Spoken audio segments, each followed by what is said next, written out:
Salut, c'est Trado, content de vous retrouver pour la mise à jour de l'analyse technique du SP500, du Nasdaq et du CAC 40. Alors au programme du jour, petit tour d'horizon de l'actualité qui justifie la progression du jour.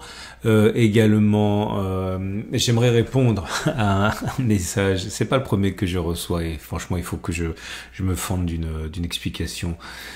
Clairement, on m'a dit, Trado, je vois pas trop le rapport avec tes vignettes et le contenu des vignettes. Je sais pas trop pourquoi il y a ce décalage entre les titres et le contenu. Je vais expliquer.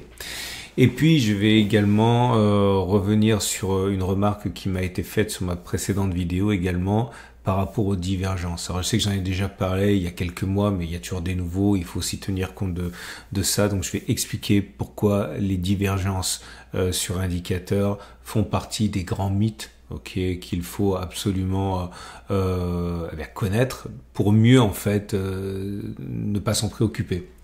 Bon, c'est un peu sibyllin, c'est un peu obscur, je vais revenir sur ça. Tout d'abord, le CAC 40, le SP500, bon, globalement ça progresse, hein. Le SP500 prend 0,14%, le Nasdaq a pris plus, hein, il a pris 0,5% et le CAC 40 a perdu un peu de terrain, 0,3%. Alors pourquoi cette progression des marchés américains au moins? Eh bien tout simplement parce que voilà, on considère que la saison des résultats devrait être bonne. On considère aussi que la baisse des taux va arriver incessamment, voire plus vite que prévu avec Jérôme Powell qui est suspecté, le terme n'est pas bien choisi, mais qui est soupçonné de vouloir remettre sa démission peut-être incessamment lors de sa prochaine allocution.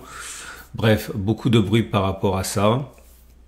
Et puis, même si les choses ne vont pas au mieux au niveau des tensions géopolitiques, on a l'impression que ça s'aggrave pas et qu'en tant que tel, hein, c'est pas un danger pour la suite. Donc, les marchés continuent de progresser. Alors, comme vous pouvez le voir, le SP500 maintenant a inscrit un nouveau plus haut historique. Hein. Bon, regardez, on n'a jamais coté sur le SP500 6337.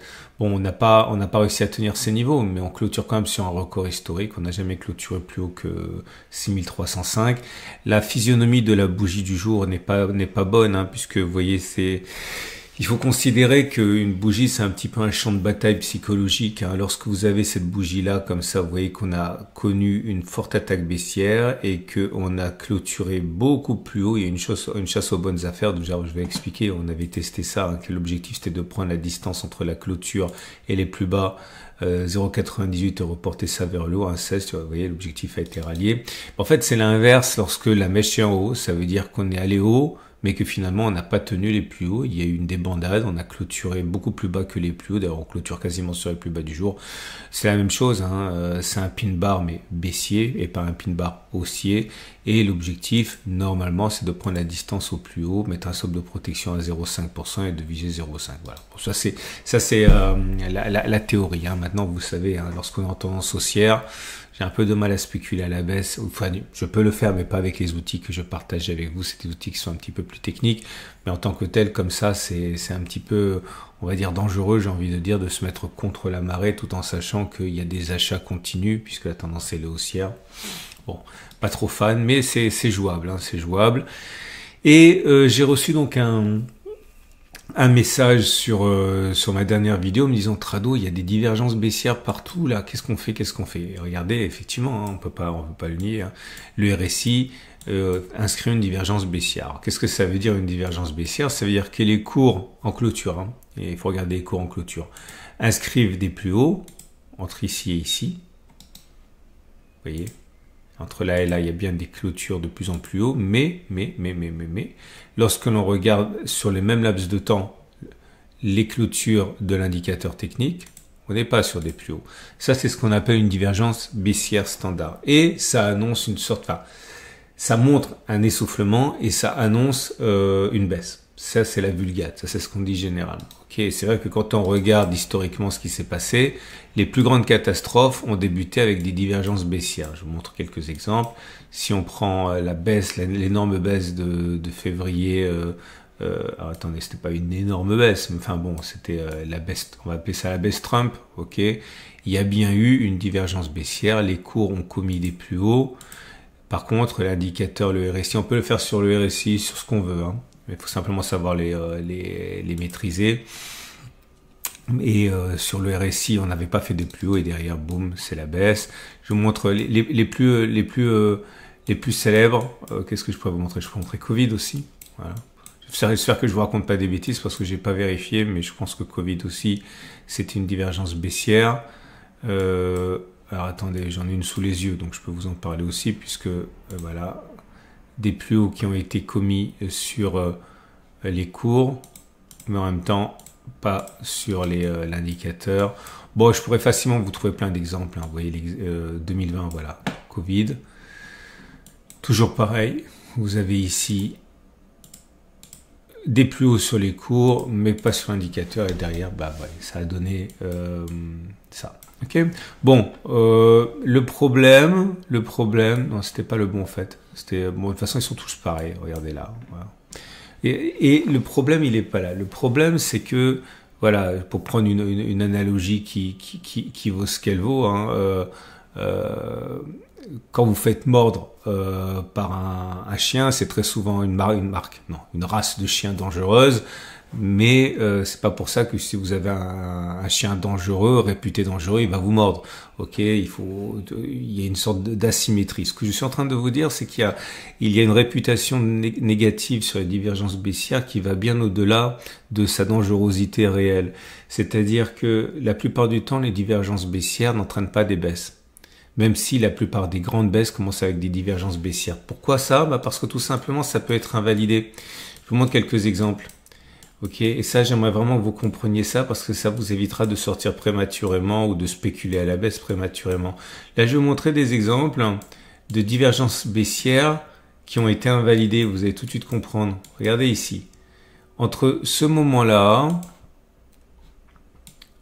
et ce moment-là, on a bien fait ici un plus haut.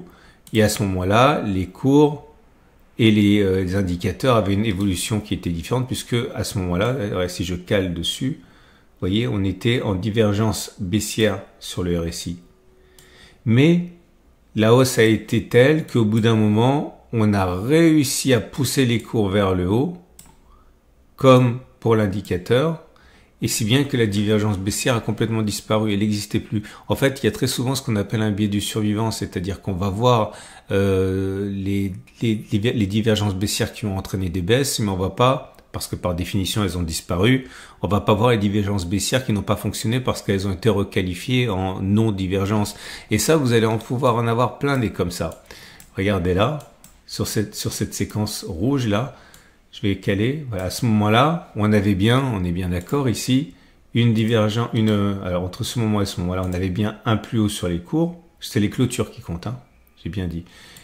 Un plus haut sur les cours, mais là, croyez-moi sur parole, ça descend en vérité légèrement. En vérité, c'est ici. On avait une divergence baissière, et cette divergence baissière, au bout d'un moment, elle a été invalidée. Ok? Donc, ce que je suis simplement en train de vous encourager à faire, c'est ne pas prendre les divergences baissières comme des alertes en tant que telles. Si vous avez une divergence baissière qui apparaît en plus sur une situation de résistance et que vous avez d'autres éléments, on va dire c'est un élément supplémentaire qui doit vous intéresser et vous mettre la puce à l'oreille. Mais en tant que tel, tout seul, je pense que c'est pas forcément très opportun de se méfier des divergences. Ok, donc pour faire simple, là, oui, c'est vrai, on a une divergence baissière, mais sur une structure qui est aussi forte, faut pas y accorder trop d'importance. Maintenant, il est vrai que voilà, vous avez une bougie qui est dangereuse ici, etc. Il y a plein de choses, mais vous l'aurez compris, seule la divergence baissière ou haussière doit être contextualisée avant d'entraîner une action. Alors, ça nous dit pas grand-chose de ce qu'on peut faire. Si vous êtes haussier, achetez maintenant. Je peux pas le faire. Je peux pas le faire parce qu'on a déjà beaucoup monté et que je préférerais acheter à un meilleur prix. Donc, je dirais que pour acheter, soit j'attendrai un retour ici avec éventuellement un achat, stop de protection. Là, si vous savez pas comment mettre des stops de protection, regardez la vidéo que j'ai produite et qui s'appelle préparation de la semaine de trading. Ça va vraiment vous aider à positionner les stops de protection. Vous avez ça, donc c'est la vidéo d'hier. Vous pouvez également être plus gourmand et à dire non, moi je pense que je vous montre les données hebdomadaires. Je pense que ça va baisser plus que ça. On n'a toujours pas une autre throwback sur la zone de résistance qui n'a toujours pas été testée. On peut faire, j'ai déjà parlé de ça, vous voyez, lorsqu'une résistance est cassée, j'en prends une au hasard, ça fonctionne pas toujours, hein, croyez surtout pas que ça fonctionne toujours. Mais si on prend par exemple cette résistance là, elle a été cassée, puis elle a été retestée ici. Donc certains pensent qu'on devrait acheter uniquement lors des retours sur résistance cassée qui sont devenus théoriquement support. Clairement cette zone-là. Ça veut dire que vous pouvez éventuellement acheter, vous dire ok, moi je vais attendre, quand ça viendra ici, éventuellement j'achèterai stop de protection en dessous. C'est une possibilité aussi. Si vous voulez spéculer à la baisse, franchement là aussi j'ai du mal à vous proposer des choses. Alors pour vous donner quelque chose d'un peu différent de ce que je vous donne depuis 3 semaines pour la possibilité de trade baissier, à la limite, vous voyez, puisqu'on est sur une structure haussière, pourquoi ne pas attendre que la structure haussière soit cassée? Ok, donc ça veut dire si vous voyez que ça baisse, prenez votre mal en patience. Si vous voyez qu'on casse la structure baissière et qu'on rebondit, il sera toujours temps à ce moment-là de spéculer à la baisse avec un stop de protection dessus. Moi, je verrais plus ça plutôt que spéculer à la baisse comme ça au milieu de nulle part. C'est un peu dangereux. Ok, je vous montre le Nasdaq. Et le Nasdaq, il nous dit la même chose. Hein. Il dit que c'est très bien, que c'est haussier. La structure haussière, elle serait invalidée si on casse cette zone-là. Donc, si vous voulez spéculer à la baisse, attendez éventuellement. Ok, soit vous spéculez à la baisse dès que l'on casse la structure avec un stop de protection sous les plus hauts, soit vous attendez que ça rebondisse un petit peu, vous attendez que ça baisse avec un stop de protection par là. Bon, c'est des choses classiques, hein. Ok. Bon, vous avez un backtest. Vous avez un backtest qui vous permet de backtester, de prendre un pari dans le sens du backtest, c'est possible aussi. Hein. Si vous voulez acheter, je dirais la même chose. Attendez que ça baisse, vous achetez. Ok. Allez, je fais trop bas, mais l'idée c'est ça. Ok. Et puis avec un stop de protection en dessous. J'ai oublié de le dire, mais moi mon trade SP500 je suis pas sorti. Alors certains, c'est vrai, quand vous débutez vous dites non, tu dis pas acheter, mais t'es toujours en position là, c'est l'hôpital qui se moque de la charité. Non, ça n'a rien à voir, c'est parce que moi je laisse courir. Il reste une position mineure hein, il reste 25% de mon achat qui a eu lieu là. Donc c'est pas parce que je suis pas acheteur que je suis vendeur, hein. Ce sont deux choses qui sont différentes. Donc pour l'instant, je laisse courir. J'ai pris TP1, j'ai 50%, j'ai pris TP2 50% de 50%. Il me reste 25%, je laisse courir. Et puis je sortirai si on clôture a priori en dessous de la structure baissière, haussière, puisque si on clôture en dessous de la structure haussière, par définition, on n'est plus en structure haussière. Hein. Donc voilà. Avant de voir le CAC 40, j'aimerais voir avec vous quelque chose. Donc c'est un super message qui m'a été envoyé par un fidèle. Yves, salut, si tu me regardes, il dit Trado, je comprends pas parce que je vois ta vignette, je vois le titre et puis après je vois ce qu'il y a dans la vidéo, ça n'a pas grand chose à voir. Et pour cause, hein, dans la dernière vidéo, j'avais dit par exemple, ils ont commencé à shorter en parlant des hedge funds. Et c'est vrai que si vous regardez la vidéo, ça correspond à une toute petite partie de la vidéo, les Commitment of Traders, où je vous ai montré, chiffre à l'appui, que oui, les hedge funds ont commencé à shorter. Et c'est devenu, en gros, la thématique de la vidéo. Alors, je vais pas me cacher derrière mon petit doigt. Et je vais également, peut-être aussi m'en excuser parce que c'est vous en rendez même plus compte, mais ça c'est pas pour ça que je dois pas me justifier par rapport à ça. Vous savez, on vit dans une époque où YouTube, si vous faites pas des vignettes qui sont racoleuses, vous n'existez pas. Vous savez, je passe beaucoup de temps sur ces vidéos et c'est une vraie passion et j'ai le plus beau métier du monde, j'ai envie de dire, puisque c'est le métier que j'ai choisi.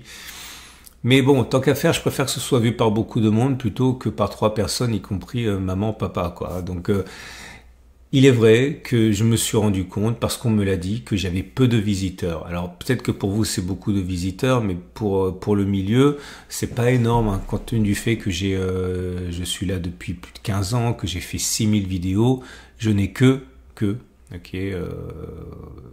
et bien sûr, ça peut paraître beaucoup, mais j'ai que 2500 vues par jour. Jusqu'à l'année dernière, j'avais moins encore, j'avais 1500, 1600. Et même si c'est beaucoup, c'est peu par rapport à ce que normalement on pourrait s'attendre à avoir lorsqu'on a fait 6000 vidéos et qu'on est dans le game depuis 15 ans. Et la raison, c'est parce que tout simplement, je me suis toujours efforcé à ne pas faire de bannières racoleuses. Et ce moment, malheureusement, je peux plus me permettre d'avoir ce genre de philosophie, tout simplement parce que j'ai vu que à mesure que je mettais des vignettes de plus en plus, je vais lâcher le mot parce qu'à un moment faut pas se cacher derrière son petit doigt, putaclic, eh bien j'ai 300, 400, 500, 700 vues en plus par jour, ce qui fait des milliers, des dizaines de milliers de vues en plus par mois. Et malheureusement, à mon petit niveau, je peux pas faire ça. Donc ma morale est sauve en ce sens que je pense que tous les jours, je vous propose du contenu qui est respectueux de votre temps, respectueux de ce que vous êtes, de vous, de votre relation. Mais en même temps, pour que les gens voient mes vidéos, il faut qu'ils les regardent au moins une fois. Donc, je balance des vignettes qui sont putaclic, des titres qui sont racoleurs. Ma morale est a priori préservée parce que, contrairement à beaucoup, je fais pas simplement du racolage et puis derrière pour vous balancer des vidéos qui n'ont aucun intérêt, qui vous font perdre du temps, voire de l'argent. Je me défends vis-à-vis de moi-même en disant que voilà, c'est le game, hein, c'est le jeu, c'est comme ça fonctionne, c'est la manière dont ça fonctionne. Mais je m'efforce toujours de vous amener de la plus-value, de la valeur ajoutée par rapport à ce que je fais. Donc, si j'ai un conseil à vous donner, ne faites absolument pas attention, jamais aux vignettes et aux titres qui sont uniquement là pour inciter les gens à découvrir mon format, leur montrer ce que c'est que le trading, comment on peut espérer un jour gagner de l'argent, etc. Et voilà. Donc pas de malhonnêteté par rapport à ça. Voilà la réalité de la situation. Faites comme vous voyez mes vidéos, regardez-les, regardez pas la vignette qui correspond à 5%. C'est comme quand vous alliez en boîte. Vous vous souvenez, vous brossiez les dents une fois par semaine, c'était juste avant d'aller en boîte. C'est un petit peu pareil. Hein. C'est du marketing, c'est du packaging. Ok. Voilà, et le CAC 40, c'est pareil, sauf en moins bien, on a comblé le gap ici, c'est bien, le job il est fait, c'est toujours bien de combler les gaps parce que quand on comble et qu'on rebondit, c'est une sorte de résistance, donc c'est bien. On peut s'amuser à tirer des obliques partout, hein, ça mange pas de pain, mais au bout du bout, je pense qu'on est dans une période de latéralisation, mais qu'on va aller vers le haut. On verra. Si vous voulez acheter, j'achèterai soit ici, mais avec un stop de protection large. Si vous achetez ici, que vous pariez sur la hausse, stop de protection large. Vous pouvez mettre un stop de protection plus serré, mais ça se justifierait surtout si vous avez un setup backtesté qui vous dit que vous pouvez mettre le stop de protection là, parce que ça me semble assez fragile comme stop de protection. Je préfère le mettre là, sous la structure. Et si vous êtes baissier, pareil, soit vous attendez que ça monte, vous spéculez à la baisse, stop de protection large, soit vous attendez éventuellement que l'on casse la zone de support et que du coup vous ayez des pics et des creux qui sont descendants, mais c'est pas pour tout de suite, stop de protection au-dessus, c'est une façon de faire aussi. Voilà, c'est un peu long pour une vidéo de la semaine, mais j'imagine que vous êtes en vacances, donc vous avez un peu plus de temps.